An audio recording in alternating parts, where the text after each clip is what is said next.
Okay, call the meeting to order. We had a problem with the sound there, so those online might not have been able to hear.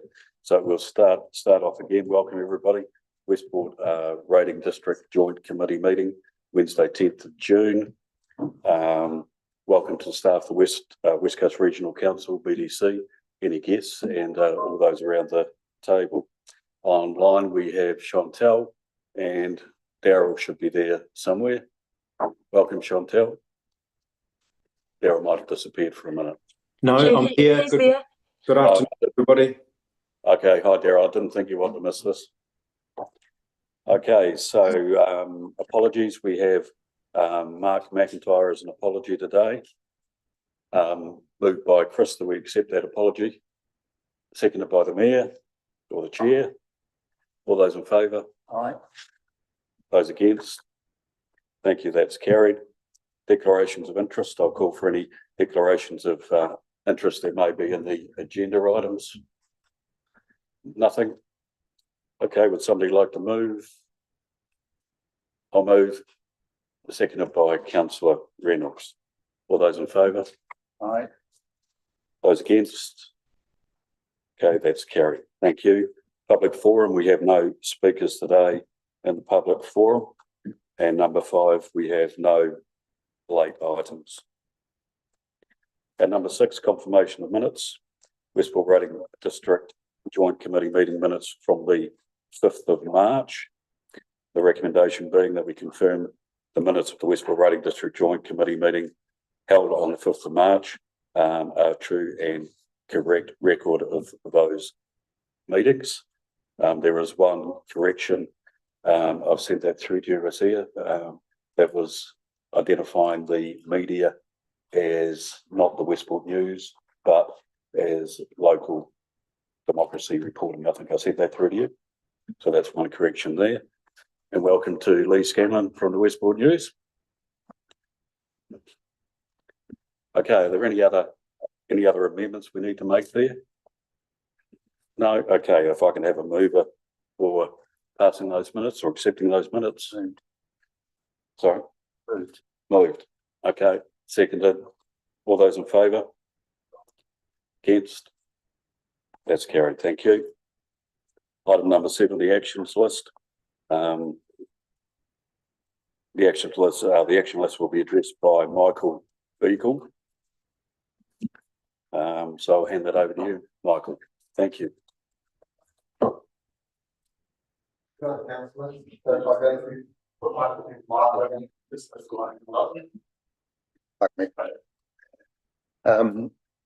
I'll go through each one of them. So the action item 1, so that's action 13. The recommendation to bring prudent reserves is still ongoing. That is the process we're going through. We'll understand better when we've got through the final cost of the scheme rather than trying to preemptively get it. So that'll be an ongoing item rather than just something I can resolve overnight. Action item 2, which is 14, that's completed. So I'll take it that we don't need to go through that one. Got completed next to it. And action item 3, again, completed.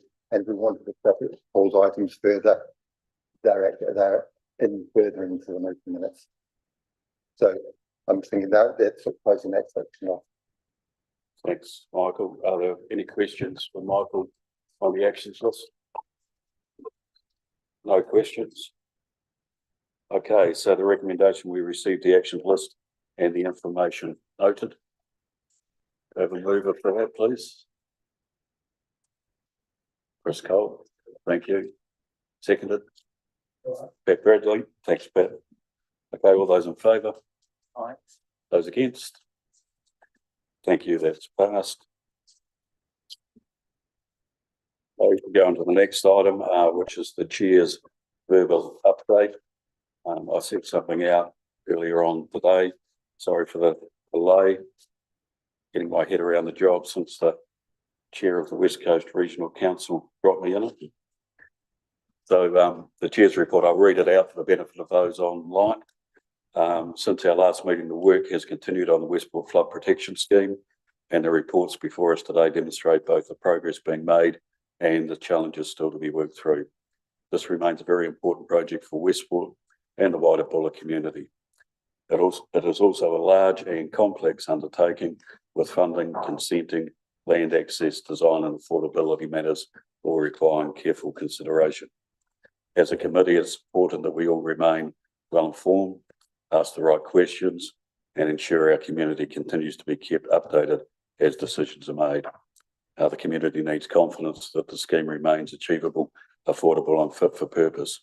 So I acknowledge the work being undertaken by the West Coast Regional Council, Buller District staff, iwi, community representative, funding agencies, and to all those involved in progressing this project.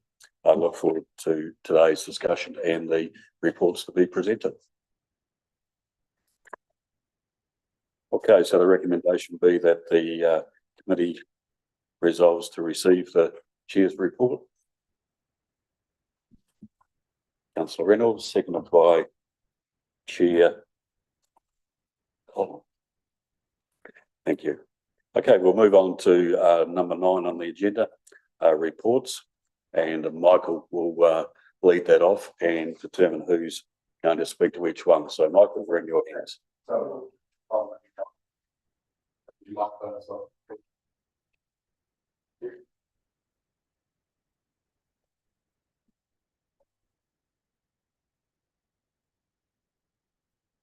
Afternoon, joint committee members. Good to see you all.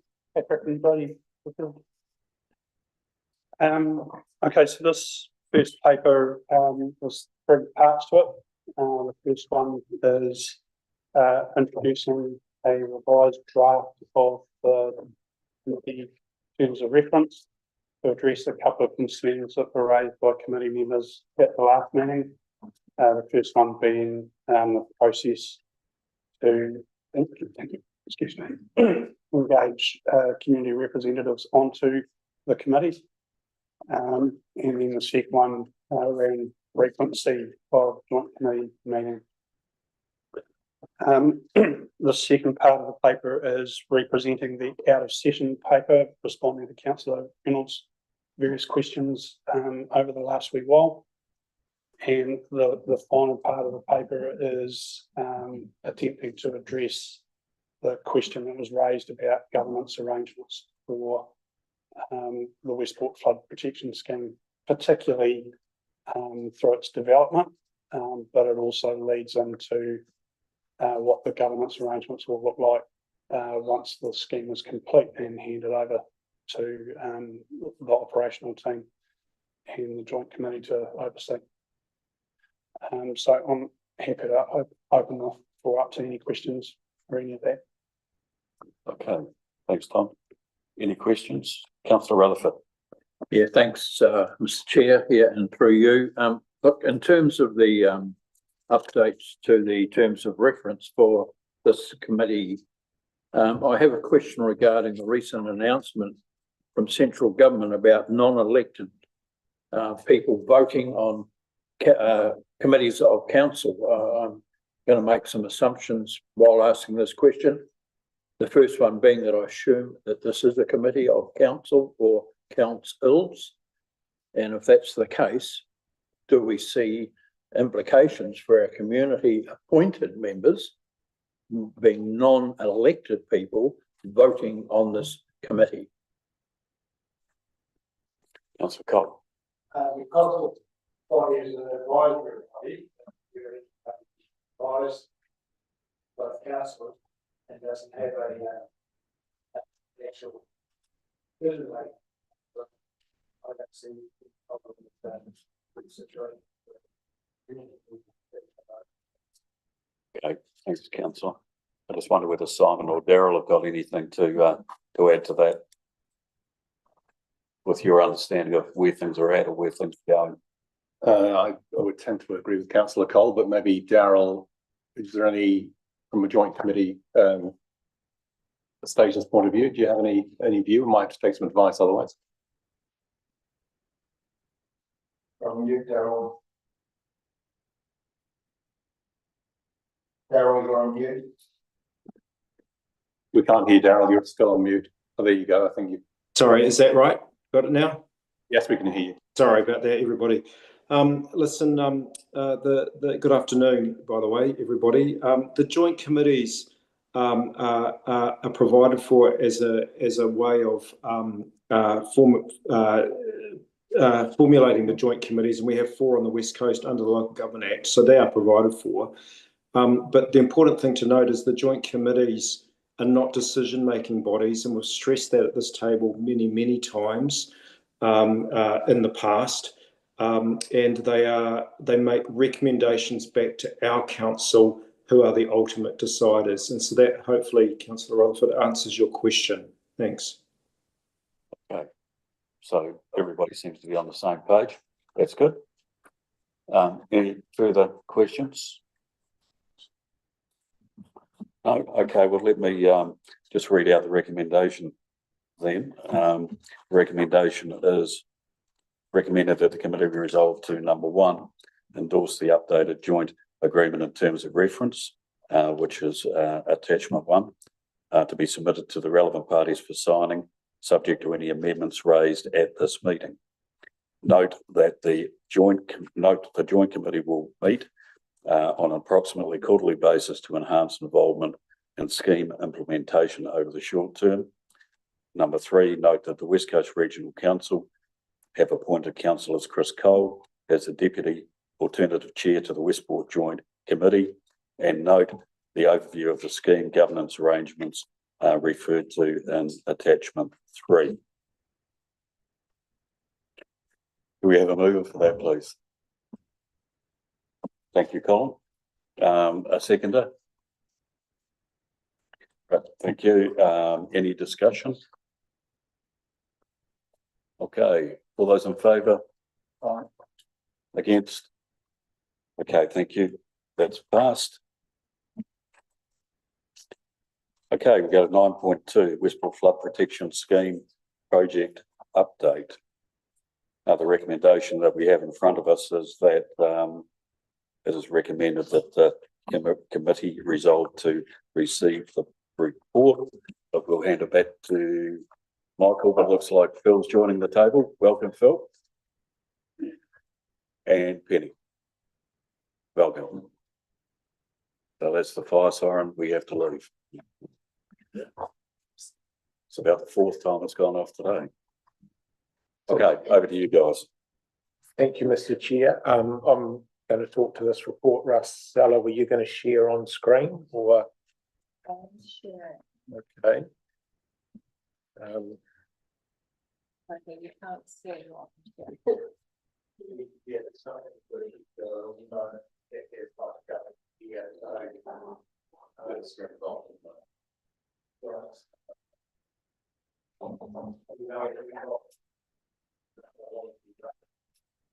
Just a few minutes while we get organised.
Yeah, that's fine.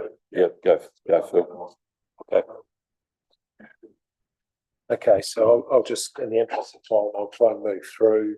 Sorry for anyone that wants to watch online or later, but those in the room, you've got the printed pack, so you're going to be able to follow anyway, if that's all right. So I've got 15 slides here. It's an attempt to just step through the latest status of the Westport Flood Protection Scheme. Really what I wanted to try and do, you yell out, Russ, Ella, if you get it up on screen. What I want to do is confirm where the scheme stands currently, highlight and talk about some of the notable issues, and also get clear on what decisions are going to matter the most that are immediately in front of us. So if it's all right, what I'm going to try and do is talk through all the slides first and then open up for questions, discussion at the end, if that's all right, because some slides later on answer questions that might arise earlier, if that makes sense. Okay.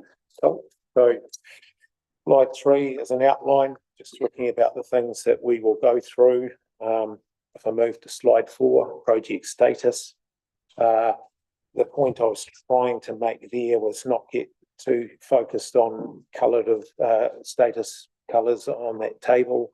It was more looking at the progress over on the right-hand side, and to actually just make the point that progress on this project is real. A lot of the progress is invisible, though it's not immediately obvious, because it involves, desk work, design work, investigation work, not actually rushing to the built structures. I wanted to make the point that readiness is uneven across the different sections that we've got, and the scheme can't just be judged by section in isolation. That's the point I wanted to make there. We move to slide 5, project health. Councillor Rutherford. Yeah, thanks, Mr. Chair. Taking questions as we go. No, it's going to, sorry, you're going to take them at the end, Phil, you said. It was the preference, if we That's a can. preference. Maybe go, Phil. Well, it's very quick. Yeah. Well, I was confused by your first graph with coloured dots. I was confused with the ones that aren't coloured, or the purple colours. Are they significant, or what are they? white just means yet to start, Phil. So that's why a lot of it's over on the right-hand side. It's the stuff that you like building something, so you've got to do all those precursor things before it to get there. That makes sense. Thanks for that. Maybe it's a legend for. Yeah, it seems to have dropped off slightly.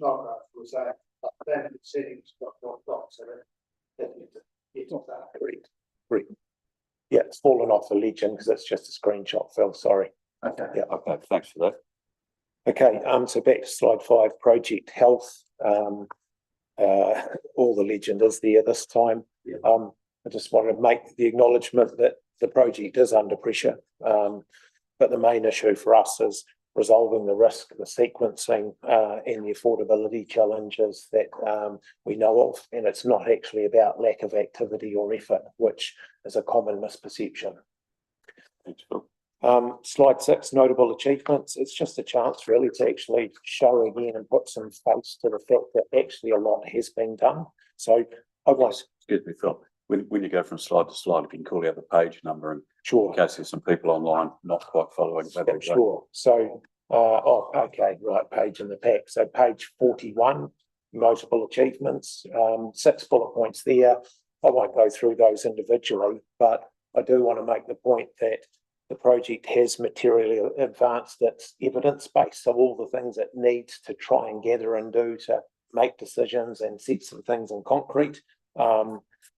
We've focused on priority sections, and we've certainly got a stronger platform to move forward on. So it's just one of those ways in which complex projects evolve. It might not look like much is happening initially, but there's an awful lot of ordering and getting the house in order to then start picking up the pace as you move through a project.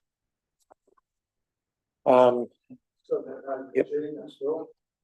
Resource consenting process is represented. Yep, those 4 sections. So the question there for those that didn't hear is, what are the 4 sections of resource consent processing in play? They are Upper Buller, Carter's Beach, Floating Lagoon and Avery's are the 4 that are active. Pat, if you can just press your button when you've got a question, or just put your hand up and then I can recognise you. Sorry. Receiving out here. Yeah, how close is those resource consents being to finished up in granted, Phil? They're along a spectrum, Pat. The best news is that one of those is absolutely imminent. So I expect we'll be talking about that in the very near future. Which And is, Avery's yeah, which is, what's the very near future, was it? imminent. Oh, well, it's in the hand of authority. So days or weeks. Dates, let's call it dates. Right. Yep. Floating lagoon is well in process. So, you know, working through the whole iteration with consenting authorities around clarifications, extra information, peer reviewers are in play, and so they start talking to designers. So that's well in tow. And Upper Bulla and Carter's, which is a bundled consent, those two sections in one application, is well on its way too. So all that detail being traded. So it's difficult for me to put timeframes because we're not in control of that process. Yeah, I'll just say that I'm not really that much wiser. Right. Which I was hoping I would be. Right. Thank you, Pat. Yeah. You're back off there now. Thanks. Back to Phil. So if we move to page 42, key delivery dependencies. So the intention here was actually just to, because one of the challenges with projects like this and their complexities is unless some of those dependencies or those complexities are understood, it's a cause for misalignment and frustrations and, you know, failed expectations. So this was just a chance to talk about 6 key areas that are key dependencies for this project that need to happen and need to line up for this project to be successful. So it's just going to take some time and successive slides to talk through each of those 6 key delivery dependencies, one slide at a time. And so for us, it's about identifying the key issues and resolving them in the right order is basically how that big jigsaw comes together. So if we pick the first one and move to page 43, I'm just going to touch on the first one, which is the funding, value engineering and program. So again, given that there may be people that want to follow online, I will step through this. So current cost pressures have triggered a review of the scheme. We talked about that last time we were here, and we are well through that work. It's really important work. That's wrapped up in a process we call value engineering.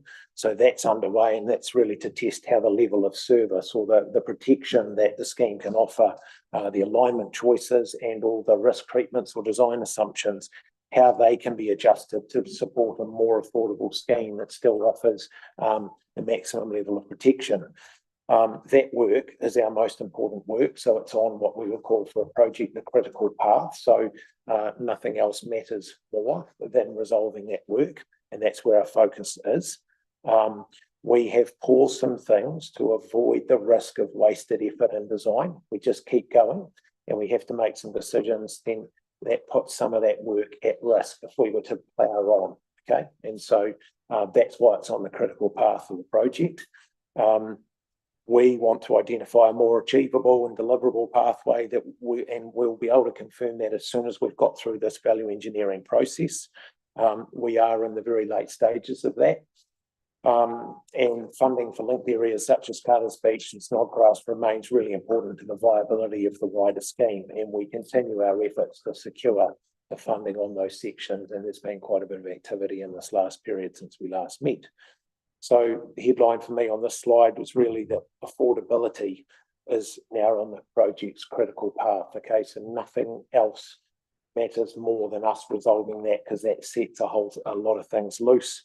The current project review work is really about protecting the viability than just delay for delay's sake. You know, it's all getting a bit hard, so we're getting bound up. It's not about that at all. Yep. Okay. Sorry, Pat's got a question for you, Phil. Thanks, Pat. The current cost pressures, Phil, the resulting compromise in the design, I take it. Can you outline? Can you just, the current cost pressures, everything's gone up in price since the money was first achieved with government. Yep. So what are the compromises in design? Can you give us an example? Yep. In the review of the scheme? So I'm suspecting that we were getting a Lexus, but now we're going to be getting a Camry. Yeah, so there's about 3 levers that we can play with to affect or influence affordability, and one of those levers then has a number of sub levers. So the first is what we call level of service. Okay, and so level of service is really around the flood that you're protecting against, the degree of future provisioning for climate change, and the degree of uncertainty that you want to build into the scheme to accommodate and address risk and stuff. So that's one. That's what we call level of service. The next lever we can pull is alignment. So how long and extensive is the scheme? Yeah, because that has an impact on cost. And the third lever we can pull is some of the risk treatments and conservatisms that you put into a scheme, and how hard you can screw those down to a justifiable position. Because if you want to take a lazy and a quick approach, then that's fine, but you end up paying for it. So there are the 3 levers that any flood protection scheme typically has to work with. Yep, we've got optimising because pretty easy just to make all those easy, but someone's got to pay for that scheme. Yeah, so what we need to do is we need to satisfy ourselves that we've got a scheme that maximises protection, gets an insurance impact and benefit in a way that the community can sustain. So they're all linked.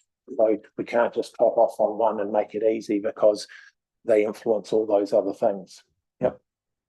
So if I can just follow on from what Pat asked too, and I've read recently, and I don't profess to have my head around it at all, but the modelling that's being done, not just for the flood rules, but generally by councils around the country, is taking a number of scenarios that have been modelled, and there's been recent talk about that worst case scenario that has been adopted is unrealistic. Are you aware of that? Yeah, I am. We've taken an active interest in that. Yeah. And, Westport's different too, team. That's what you probably all remember it. That's what we need to keep coming back to. Other flood schemes in the country are in locations where they are looking for essentially protection in perpetuity, but that isn't the reality for Westport. Westport's, this funding comes as part of a para framework that has other things beyond protect. So it has accommodate, retreat, adapt, okay? And we've got to get back to that to look at making sure that what we are doing fits with that treatment. That's the expectation from government. And so that's what all of this needs to retest and make sure we're in that sweet spot. Thanks. Yep. Mr. Chairman, I wonder if I could just comment on the question there. So look, fully aware of what you're referring to there in the United Nations, etc. That's that extreme scenario, which is now being withdrawn or recommended to be withdrawn from the UN into the International Panel of Climate Change, is what they call RCP 8.5. That extreme scenario has never been and is not a consideration within this scheme and the climate change provisions that we were thinking about building into the scheme. We were using RCP 6, which was a much lesser climate change scenario than the RCP 8.5, which they're recommending to be withdrawn. But just as Phil said, we are the climate change provision does add cost, and that is something that is one of the levers that we can consider in our value engineering. Hope that helps. Thanks very much. That's very, very helpful, Daryl. Councillor Rutherford. Yeah, thanks, Mr. Chair. Look, just following on from Pat's question, it is pretty concerning what we're looking at here. If there is a significant variation in the final design, will you be going back out to public consultation, as this was how the scheme was first agreed on by a community in the first place? Will they publicly be consulted on a revised model if it looks significantly different from the original proposal? Yeah, good question. We've certainly looked at, there's 2 elements to that, Phil. There's kind of what does it look like and what's the impact on ratepayers. So work's happening right now to understand what those thresholds look like in terms of special consultation if there's significant change. But again, kind of risking getting ahead of ourselves because we don't even know what the change is and how significant yet. So, but the undertaking is there. If there is significant change on any dimension, well, then clearly there's a consultation aspect, and there certainly is to this committee. Yep. Thanks, Phil. Yep. Thank you. Right. Okay. Okay, so now moving to page, I think it's Penny 44. So this is consenting and statutory approvals, and we've touched on a couple of these, and Pat's asked a question and Councillor Cole has too. So I may not sort of dwell on this other than, look, resource or statutory approvals, you know, complicated. They embody a whole lot of issues that we need to deal with: ecological, archaeological, contaminated land, landscape, and on it goes. We're not entirely in control of that. You know, once that's in a statutory process, then depending on the complexity of those matters, then that can build a timeline of itself. And so I wish it were different, Pat, but that's just the reality, and that's the same for anyone having to navigate that process. But that is the very point I wanted to make here, is because approvals will determine the pace of this project just as much as our ability to move through the things that we can control do. And so the program going forward, if and when we reset it, will have to take account of what a realistic approval timeline looks like based on those things that we do not entirely control. And that is something we want to be really clear and open about, you know, when we get to come back with that information, so we can understand what that's based on. There's a risk that if we get optimistic, we're just going to, you know, disappoint ourselves because things take longer than, you know, than we thought they might. Yeah. Thanks, Phil. I think, you know, a question that I've got is that, and going through all of this, which you need to do, given the price of things going up, et cetera, but will any level of protection be reduced or changed or compromised through the value engineering that you're actually working through? Yeah, well, that's one of the things that we can influence to get costs down. And so we have to look at all of that. Okay, so we'll come back with what we think when we get to it, what we think those preferred options are, and talk to you all. Yeah, talk so about we can see what that is. Yep. Okay. Yep. Councillor Reynolds. Just who are the consenting authorities being used for the various sectors? Oh, well, there's just two consenting authorities. One is the Buller District Council for all the, you know, the land use and the district plan and the one plan issues, and then the regional council, obviously, for regional land and water issues. So we have to work with both district and regional consent. Wouldn't it be considered that they would have a conflict of interest in this? Yeah, and so they manage that well by then having to outsource a lot of that work. So that's how they wear I mean, it happens commonly, as many know, that you've got to wear a regulatory hat, and sometimes you've got to wear the applicant's hat. So that's not new, that's dealt with, and there's a way that they deal with it. So Darryl might be able to answer more, but that's all dealt for at arm's length by those decision points being done outside the council. So there was a consenting authority being used for the Avery's Wall. That's a North Island firm that's been dropped. And who's replaced the one for Avery's? It's consultant. So that's not a consenting authority. Consenting authority is regional council. We've got that work out to an external consultant. So the external one for Avery's is who? Well, it's going to be in the North Island, as you pointed out. The name of the company goes. If I could comment here. So in any consents that the regional council applies to itself for, there are two things that we do. In the main, we use an external consultant for the processing of the consent rather than our own staff, unless it's very, very simplistic. And in this case, yes, we are using external, and that could be a North Island consultant or a West Coast consultant. It's who's the best person for the job and availability, and also there's a cost consideration there. But more importantly, the decision on whether to grant or not, and what are the final conditions, etc., that consultant makes a recommendation to, is a fully independent, externally qualified RMA commissioner that is independent of council, to give it that clear separation of conflict of interest. I can't comment on the Buller side of things, the BDC side of things, Simon, but certainly from the regional council point of view, that's how we handle that matter. Thanks, Daryl. And, So Simon. the question was just who is the consenting authority for Avery's Consenting authority is regional. Yeah. And being processed by which company in the North Island?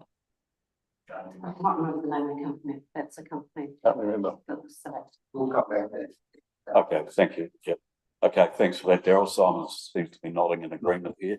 I mean, yes, just give them, so build it from a Buller consenting authority perspective, we're the consenting authority would remain, so it wouldn't be unusual for us to apply to ourselves. But we just manage that conflict through BCA being independent, and that regulatory function there's a wall between that and the applicant, even if it's council.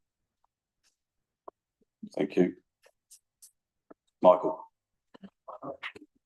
So it was BTW. So they're doing it on our behalf. Thanks, Michael. Okay, back to Phil. Cool, okay, where are we? Thank you. So page 45, land access. Another, and you're going to hear another and another and another for the next 3 slides, because that's the point I wanted to make. So another delivery dependency is land access, and that depends on securing timely, enduring access arrangements across 83 land parcels, comprising private land, council land, crown and reserve land. Okay. Preferred approach for us is to work towards negotiated agreements that enable construction access now, but also provide for that longer term legal protection for scheme assets, and so maintenance access, etc. Progress is influenced obviously by landowner manager preferences and cooperation, the practicality of acceptable design and access outcomes, and the need to maintain community confidence in a fair process. This dependency obviously has program, consenting and cost implications if agreements are not addressed and secured early enough. We have developed now a comprehensive land access strategy, and that is designed to guide us through that process, so it's systematic, robust and appropriately resourced given the dependency of securing land access. So again, said these words, but this one is another one that's critical to timely delivery for us. Our focus is on negotiated, durable access outcomes that support us getting this thing done as quickly as we can. Councillor Rutherford. Thanks, Mr. Chair. So look, reading this from a naive perspective, you would be led to believe that this is creating a bit of a bottleneck at the moment, that I would have assumed that a lot of this stuff, would have been handled a lot earlier, knowing the parcels of land that were being affected. So my question is, how is any council or crown or reserve land going in terms of access? Are we holding anything up? You as in Council? no, Buller District Council is not. So we've had good collaborative conversations with Buller District Council around Buller District Council parcels, and we've signed LTOs where we need that land. Obviously, we cannot conclude any of those negotiations till we absolutely have final designs and alignment. Thanks, Phil. Cool. Okay, page 46, intersection hydraulic behaviour. The point, and again, I know most of you probably know this, but we have to treat this scheme as one integrated flood system, because one works at one location can have an impact on work somewhere else. In particular, obviously upstream works, and we've seen that in the case of the Upper Buller works. They may increase downstream flooding impacts, and we need to take that into account. That was actually the reason or the strategy behind lodging the Upper Buller and the Carter's Beach consent as one. But all of that creates sequencing matters. Some elements can't sensibly or responsibly be advanced in isolation. Consenting authorities also have a say in this, to the extent to which they're happy for something to move ahead in isolation of a solution somewhere else. So that's, we need to take that into account. So decisions on any section we must make with that whole scheme sort of impact and effect in mind. It's just not as easy as moving from one thing to the next to the next to the next. That's incredibly iterative. Okay, page 47. So Phil, just on that, I might be jumping ahead. So, funding for Carter's Beach and Snodgrass. We haven't got that at the moment, but you're going to have to work that through. Correct. So what's plan B if we don't get it? Yep. Well, we've got some ideas, but we've also got time, Mayor. So, and we obviously want to ensure that we have exhausted external funding avenues before we even look to our plan B and C. And we've done a lot of work on that, and we're still alive, and those conversations are still alive. So that's where our focus goes. And those conversations are being well received. Oh, yes, but again, in the context of national priorities and elections coming up, well, then, you know, that puts some uncertainty on it, at least in timing. But our engagement has been real and active. Yeah. And Great. so we're not invisible, and our needs are not unheard. That's great. Thanks. Councillor Reynolds. It's just that when the scheme first went for consultation in early 21, it did include Snodgrass. And that was arbitrarily removed after consultation when the case went to the government for funding, leaving Snodgrass outside the walls. So you've got a scheme that's been paid for by the government, excluding Carter's Beach and Snodgrass. You've got a quantum of money for that. You've seen quite clearly, and I agree, it's got to be a completely integrated scheme. But the way it's been taking place is we're going for consents for here and a consent for there by individual consenters where it's not an integrated scheme. I would expect one scheme to have, here's one scheme, goes to consent for the whole lot together, because it needs to be, the interrelatable parts of it need to be taken into account. So as you're saying that, but the actual way, the mechanics of the way it's been put into place is we're asking for consent on Avery's, we're asking for consent here. So the consenting authority is looking at a part and not looking at it as an integrated scheme. It needs to be one consent, one scheme, because what you build in one place will affect the flow of water to other areas. So how do you claim that it is integrated when it's been different consents in so many different places? Yeah, it's a great question, Paul, and you're right to ask that question. I guess the solve to that, though, is that the consent applications for any one section are founded on one critical piece of work, and that's hydraulic modelling and flood inundation that shows the impacts of building that section on the wider area in isolation of it not being there all by itself. So that's how it's being treated as an integrated and as an integrated scheme. Not to say that you couldn't wait and try and do it all in one go, but we wouldn't be active in any areas for quite some time. And so taking account of how it works in that nature and picking off as we can go has just been the chosen approach today. But you're right, we do take account of that though, and that's done through wider modelling. Yep. Thanks, Phil. Yep. Back to you. Okay, where was I here?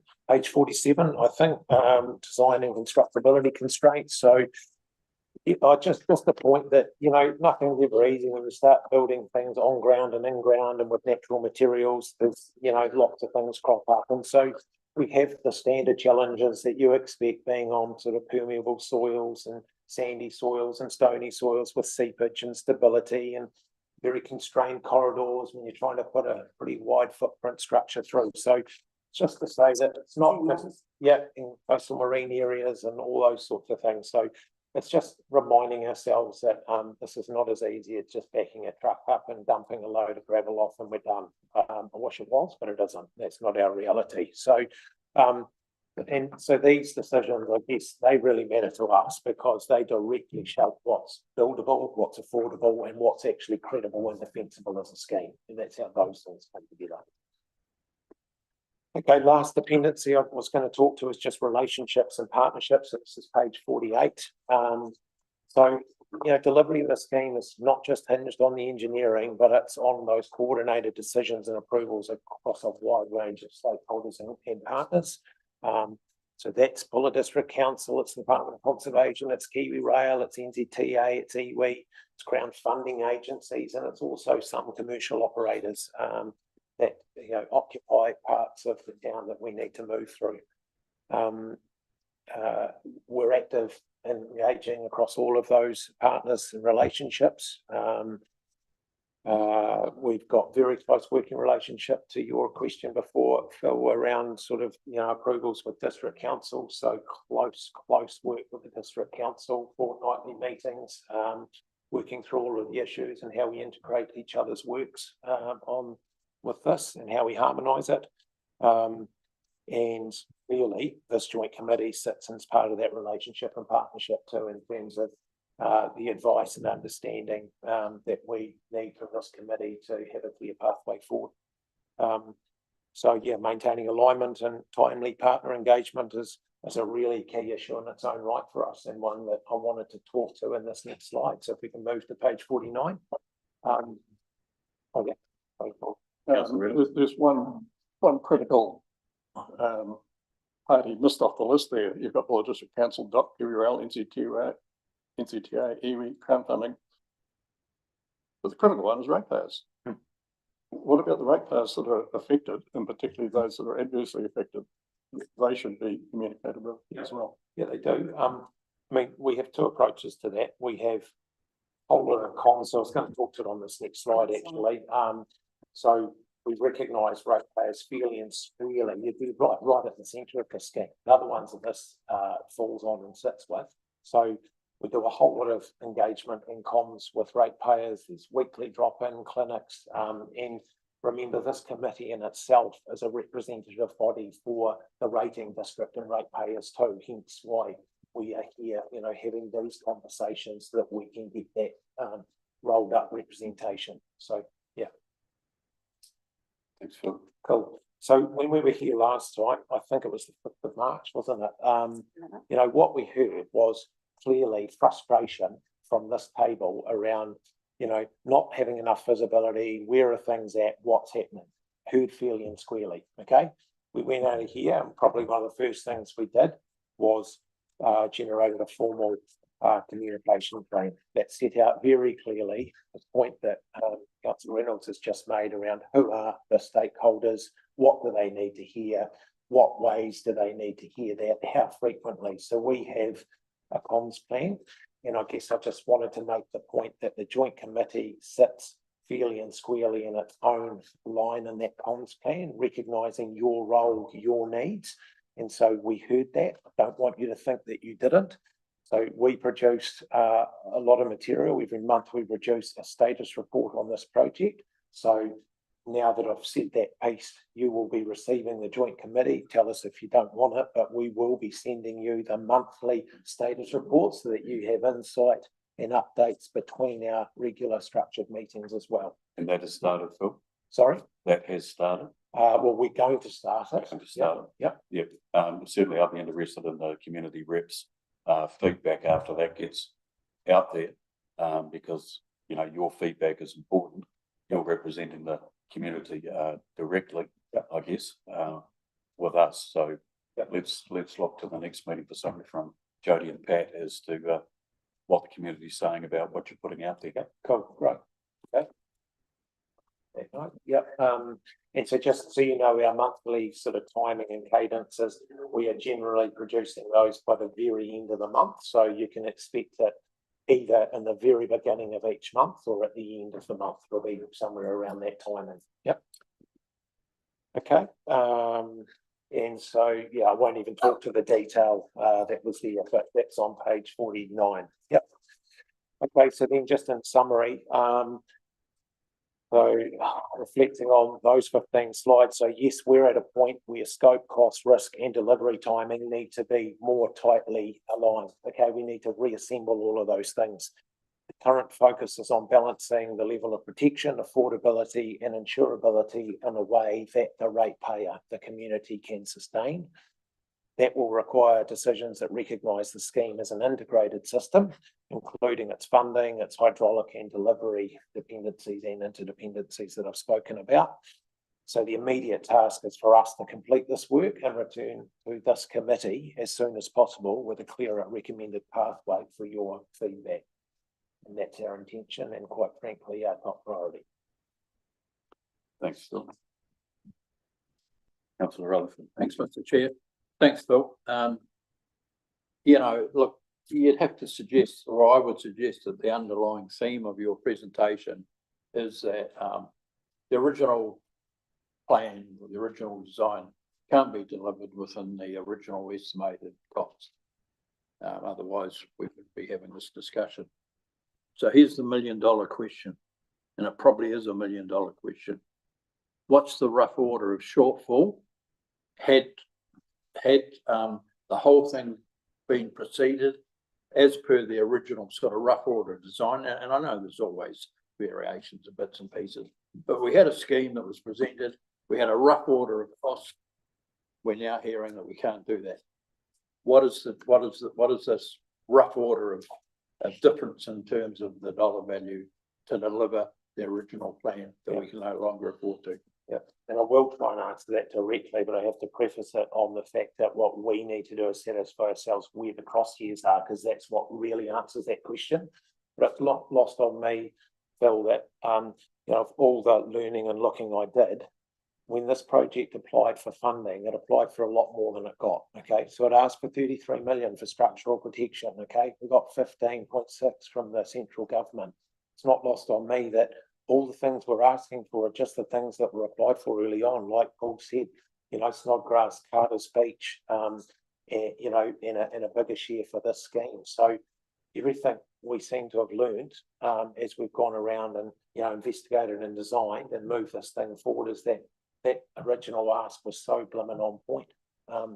So, you know, that's ironic, and it's hard to hear from someone like this councillor here who has, you know, gone on this journey all the way through and kind of feels like that's, you know, that's just what was asked for, you know, those years ago, and here we are at this point. But I guess that's where we are, and we are confronting it, and we reckon we're really close to coming out with a point that, you know, we can say this is the sweet spot that we can talk about. So, yeah. But playing devil's advocate, one would have to say, well, if you hadn't got yourself back to that point, why did you ask for so much money in the first place? Yeah, well, good point.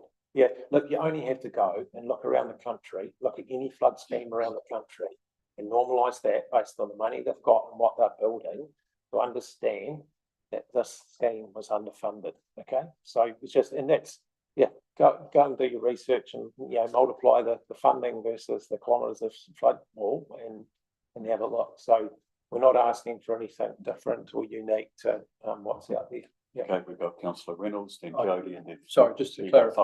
Phil. Yeah. So look, I understand all that, Phil. Obviously, we all would have liked more, but we were told that the 15 mil plus the local share 10, we can. This is sort of what we can deliver for that. Yeah, 25, 26 mil. This is roughly what we can deliver, but we can't do that anymore. By how much? Yeah, well, that comes back to what we're trying to build, Phil. So if we're trying to build, you know, a maximum protection scheme that's trying to buy a century of climate protection and a whole lot of uncertainty, we'll only get so far around the scheme, and then we'll run out. And again, my point, an integrated scheme, it needs all of it to be there. Okay, so we'll only get, who knows, 2/3 of the way around the scheme. That doesn't cut it. That's not responsible delivery. So we need to resize and realign all of that to make sure that what we go forward with has us finishing and getting across the funding, the finish line with what we've got. And that's where we need to look at how do we change all these things? What are we actually trying to buy here? Yeah. Phil? Well, no, it doesn't really answer my question, because we clearly had a scheme that was presented. We could have done more, but we can do it with the amount we've got. But we can't now. And the magnitude. So let's just say we stuck to our 15 plus our local share of 10. Are we only going to get half, 2/3, 3/4? What would that produce for us? Yeah, okay. That's a hypothetical. If we go for a maximum level scheme, 1 in 100-year flood, lots of climate change, so we're predicting to a 2100 future climate, which by the way isn't what we're meant to be doing here in 400 mil of freeboard, then we'd get about, my guess, based on current projections, 2/3 of the way around the scheme. That's not a complete scheme. Yeah. Okay, thanks, Bill. We'll go to Jody and then to Paul. Thanks. Were there any conditions with the government funding that we had to provide a certain level of protection? No. No, so No. we can just deal with whatever. we want. Yeah, the minister was very clear, sorry. Originally, BIA said we had to do a 1 in 100. 100-year plus climate change, and now that we're at this situation where that's sort of faded away, and we're going to have to, cut a cloth to suit. So now don't have to do that. Is there a risk under the government say you haven't delivered what we provided you money for? Obviously, I mean, I would like to be really clear, because I want to know what we're accountable for. And so the very first thing I look at is our funding agreement. So no, we're not signed up to that in the funding agreement. In fact, what the funding agreement very clearly says in Schedule 3, a letter of expectation from the minister, is that, my words, not the minister's words, thou shalt not overprotect, because you're undermining and you're intensifying the exposure and future vulnerability of Westportians, and you're undermining the para framework we are providing. And so that's actually what it said. And so, we've layered on the levels of protection later on, because that makes that easy and that's clear. But I say here, realities are different. We are going to have to get sharp on that and make sure that we've got the sweet spot, that we get the insurance movement we need for residents, that we get the affordability balance that ratepayers can afford, that maximises that level of protection and therefore the capital cost. Yeah. Thanks, Phil. Paul. Just an observation that if I was to go to the bank to get a loan, $500,000 to buy a house, the bank said that we're only going to loan you 300,000, but I signed up to buy the house anyway. It's going to have an unhappy result. And I'm calculating the person that you costed a scheme, we're going to have you less money than what you calculated it would need. But then you fight ahead with a lot of spending, building a wall where you haven't got enough money, according to your original estimate, that was capable of doing the job. Which means to me, we're going to build a lesser wall, or we're going to build a wall with a hole in it, because we didn't get the amount of money that was costed necessary to build it in the first place, but we're spending money building it anyway. So to me, it equates very much like the bank's only going to loan me 300,000 for the house I've got to buy, but I've signed the purchase agreement for $500,000 after learning that from the bank, which seems a bit wrong. Right. So not our intention to build a scheme with a hole in it, which is why we're in the position we are, which is we're not just going to blindly blaze on, otherwise that is what will happen, Paul. So we're just saying, no, we won't do that. In fact, we've even stopped doing some things because of the risk that would be wasting effort and money. And so what we have also done is all the effort has gone around improving the certainty of what we're dealing with, including cost, through the investigation and design work. And that's a natural evolution of a project. Thanks, Bill. Councillor. Yeah, so it leads nicely into probably my last question around this whole affordability and final design.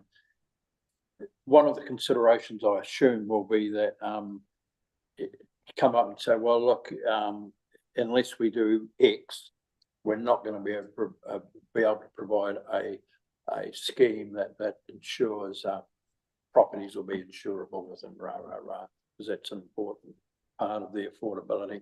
So I'm assuming that one of the considerations will be potentially increasing the amount of the local share and how that might impact on the ratepayers. And I would assume also that you would also be considering who are the affected people, the special rating area, which I know has been sort of touched on, and I think Daryl might have indicated in a previous meeting that could be part of the long-term planning for regional council to consider who's actually going to end up paying for the scheme. But would I be right in assuming that these things will be taken into account and thought about as part of where we end up moving forward? Yeah, absolutely, and this committee has a role in that if we get to that point, Phil. There are just some fundamental things that need to be decided and done before that, and we need to give ourselves an opportunity for some things to be decided to determine whether we get to that point around additional local share involvement, because we've got active agreements that are currently looking, to negate that. Yep. Okay, thanks, Phil. Okay, is there any further? Bradley. Is that all? Yes. Yeah, look, the impact on the average residents in this district is something that hasn't really been mentioned here, and I'd like to suggest that we as ratepayers and residents here have to play Russian roulette with the weather forecast, and our bullet must come out sooner or later, like it did at Jones's Creek, just up the road, just north of Westport. But we've dodged severe weather events, but there was one just a couple of weeks ago at Wakefield and adjoining Whitewood. By the law of averages, we're going to get a drama. And I would just urge that the council people, Mr. Pickford, Mr. Lou and others, get these resource consents teams cracking as fast as they can. I assume they are, but there's a hell of a lot of nothing happening. And I don't think we're much further ahead now than we were in March. There's a whole new layer of engineering, value engineering and so on that's come in. Meanwhile, costs have risen. And despite being asked 4 times, Phil, you haven't actually said how much the original scheme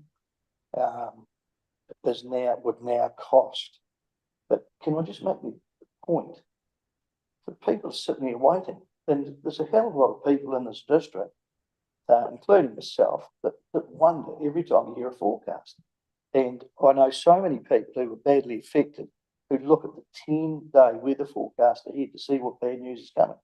And I sit in the lounge and look at the Buller River and wondering how much grumpier it's going to get when things are going bad. But meanwhile, the average resident wouldn't understand a thing about the work that's going on behind the scenes, which you've summarised.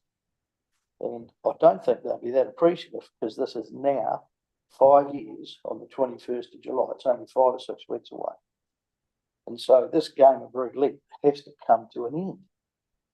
Yeah, thank you, Pat. And I think, what I'm reading through this report reflects something a little different. Understand the frustration, but there has been a lot of progress, and there have been a lot of balls in the air, and some of those have landed outside the field. So, costs have gone up. We're living in a more uncertain world than what we were before. And albeit I understand where you're coming from completely, these things have got to be worked through. And let's just hope and pray we don't we get to the finisher before it gets to the finisher bus. But I'm sure that the project team are putting their for all into it.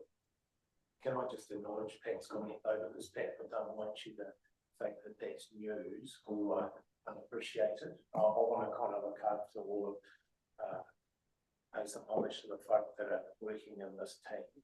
That's the first thing I was struck by joining it only 3 months ago, is that everyone working for this project cares as much as anyone else does about getting this done. They really do. And up to people to accept that, because I know they'll be judged on action with other words or rhetoric or sentiment, but it's truth.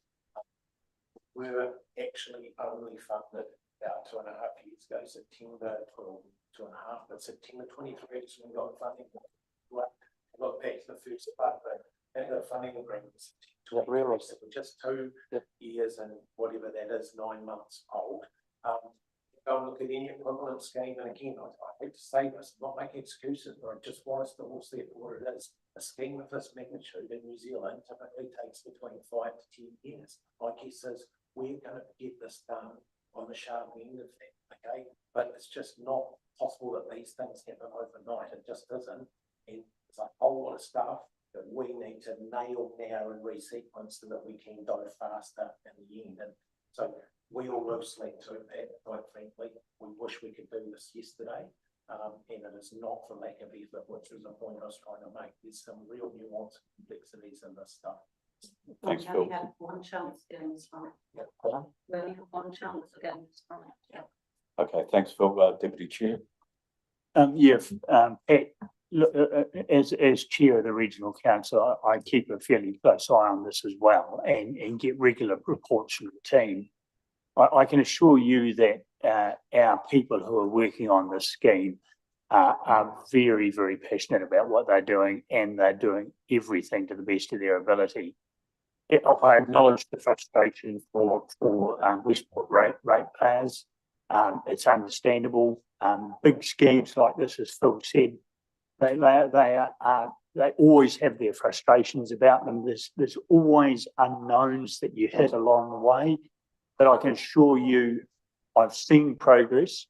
I see dedication, and I see very real concern for the people who are working on the scheme. So they share the concern you have, and I can certainly assure you of that.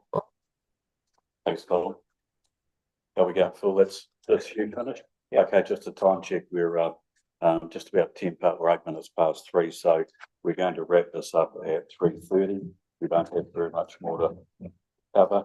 So the recommendation is recommended the committee resolve to receive the report, that being the Westport Flood Protection Scheme. I'm happy to move that. Do I have the seconder? Deputy Chair, seconder, Colin Smith. Any further discussion? All those in favour? Yep. Those against? Thank you, that's carried. Okay, move on to 9.3. And this is to do with the $1 million from West Coast Regional Council, their contribution. Yeah. I know that, use the microphone. Before we move on, just to acknowledge it, Councillor Reynolds asked a number of questions that we did at 9.1.2. Just make sure if there was any concerns, we want to make sure that we recognise them. We tried our best to get that. And just that if there was any follow-up questions, that we won't deal with them right now, that people are here to talk to them. But if there was any concerns, that we'll address them. Okay, thanks. So there was quite a number of questions. Thanks, Michael. I must have overlooked that. Paul, you've had answers to the questions that you've had. I guess you'll follow that up with West Coast Regional Council if you require any further information. I got a reply to the questions, but the answers are a bit dubious in some cases, and it's not the right place to follow them up here. So okay, that's cool. Thank you. Okay, back to 9.3. And you've read the paper concerning the $1 million offered by West Coast Regional Council and councillors for the Westport Flood Protection Scheme project budget. Are there any questions coming out of that? Councillor Cole. I would like to, I know that we mentioned at the start of the meeting that we're an advisory body. One of the things I would like to advise or recommend to regional council is that of the $1 million, we would like to, I would like to think the Rankin District would ask for the funding, part of the funding be set aside for 2 pumps that we need to have, because pumps really are not part of infrastructure. They are not a stormwater asset, they are actually a flood protection asset. And I think that I've done a bit of research on these pumps, and we could get there are these pumps or assets down each, and it would be really good pumps to suit the job. And I think we would actually justify asking for this. Okay, I think from so that's as a contribution to BDC's work on pipes and pumps you're talking about. BDC's work on flooding protection. Okay. Simon, how do we handle that? I'd have to take advice from the team. So you're talking about the stormwater integration project? Yes. So we'd have to talk to the team about that. I mean, the price of the pumps, I don't know. I'm not an expert enough to know whether that's. I've got a price for the stat boundary. we have to go through a procurement process, or I don't know. Can we agree to engage with West Coast Regional Council concerning that, perhaps?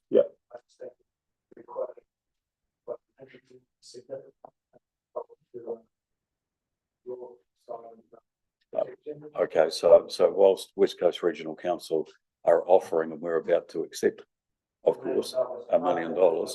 Okay, what you're suggesting is that we should be using it as a contribution to the wall per se, but to the integrated flood protection that BDC has decided to do.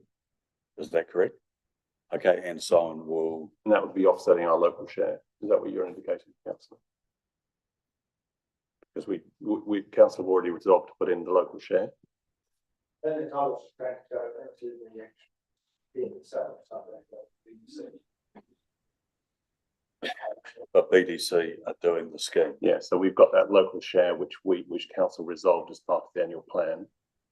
Yeah, so that's specifically for the integrated scheme, which is pumps plus the stormwater crossings. So you're indicating that would be for the pump part of that. So the description of the part actually be labeled as flood protection as but we don't that's obviously be able to help with stormwater and stormwater systems. Okay, thanks. So I think the deputy chair is looking to say a word. Yeah, can I suggest that there's a few matters, technical matters here that probably need to be considered. Can I suggest that Councillor Cole, your suggestion has been put to this committee, but I think it's probably one that needs to be fleshed out a bit outside this particular joint committee.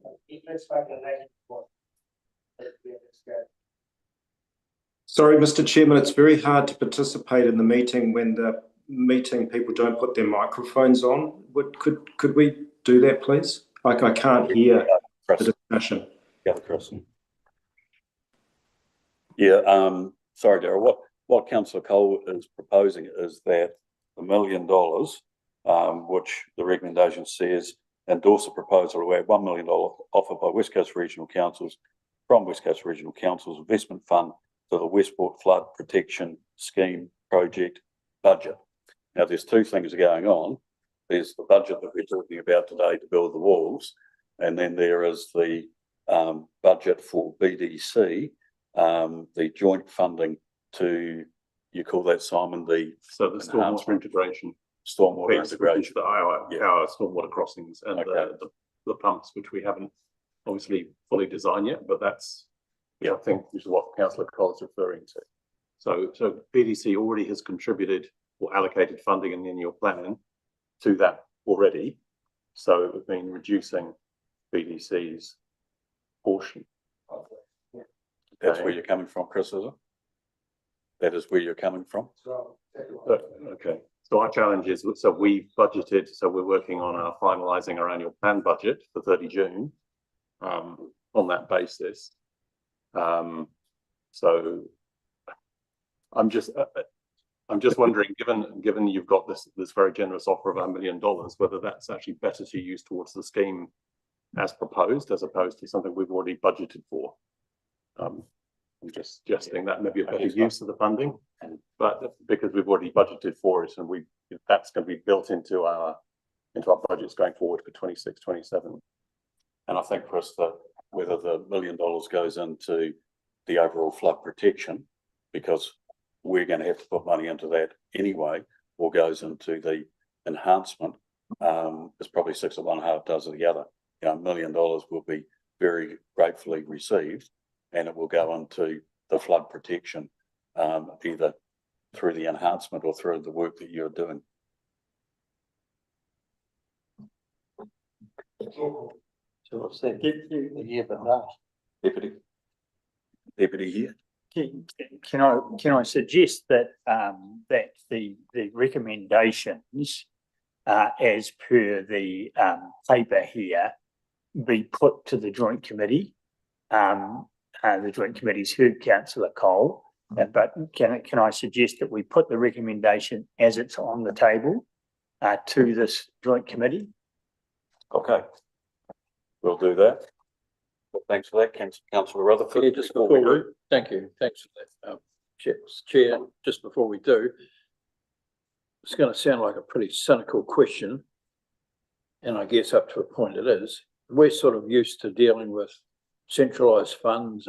We all know that DWC have a real reluctance to give funds to any particular council unless they do the same for all the others, a similar amount. And what I'm sort of looking at here seems to be a similar sort of approach, and good on you for doing it. You've given $1 million to each of the 4 joint committees.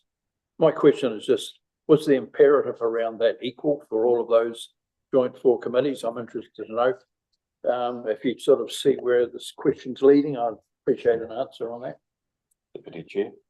Yes, answering that, Phil, the initial, to be completely frank here, the initial imperative was for the Frank Joseph Joint Committee scheme, but it was very clear to us as a group of councillors that if we were going to provide funding to the Friends Joint Committee, then in terms of equity, we needed to do the same right across the region, so that we were equitable in terms of our funding.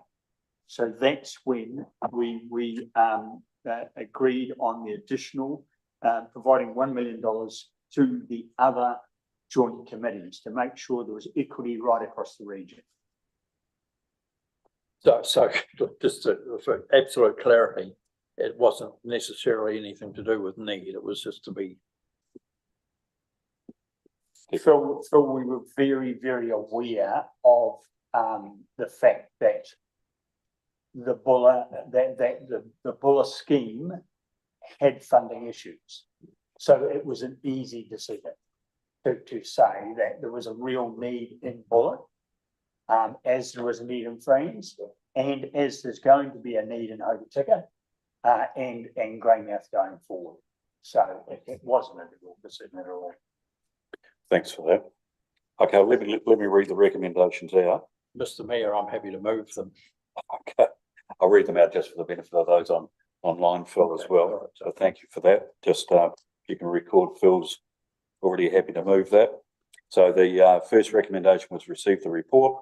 Second was endorse the proposal to add $1 million offered by West Coast Regional Councils from West Coast Regional Councils Investment Fund to the Westport Flood Protection Scheme project budget. And number 3, note that a paper will be provided back to Regional Council with the outcome of this decision. Okay, we have a mover. We have a seconder. Okay, Pat Bradley. Is there any further discussion? Councillor Rutherford? Yeah, thanks. As mover, I would just like to express gratitude. Thanks to Regional, and I hope my comments about, being a bit of a cynic has not offended anyone there. And I'm sure that $1 million will certainly help our ratepayers moving forward. So thank you. Thanks, Councillor Rutherford, and from the chair, as Bull Mayor, I certainly endorse that sentiment too. Thank you very much. So if there's no more discussion, we'll put it to the vote. All those in favour? Those against? Okay, thank you. That's carried. Okay, team, that brings us to the end of the agenda. Just in closing, so I'll reiterate what I said at the start. I'd just like to express on behalf of the committee our thanks to the project team and all of those associated with the project team for the work you're doing. And Godspeed. We hope to get it completed before we get ourselves into any more trouble. I'm sure you're working hard to achieve that. Okay, thank you. We'll close the meeting at, sorry, Phil. Yeah, no, sorry, thank you, Mr. Chair. One final question from me. We've identified through this discussion this afternoon that it's very important that we're kept well informed in a timely manner. And I know that Darryl did indicate in the May meeting and the March meeting that there would be a number of these meetings moving forward. Do we have a plan for that and when the next meeting will be held? Yes, I think we do. So that's been put out. It should already be in your calendar, I think. Yeah. Okay, going out, so. Okay, well, thank you, everybody. We'll close the meeting at 15:23, and thanks to everybody for your contribution today, and we'll see you at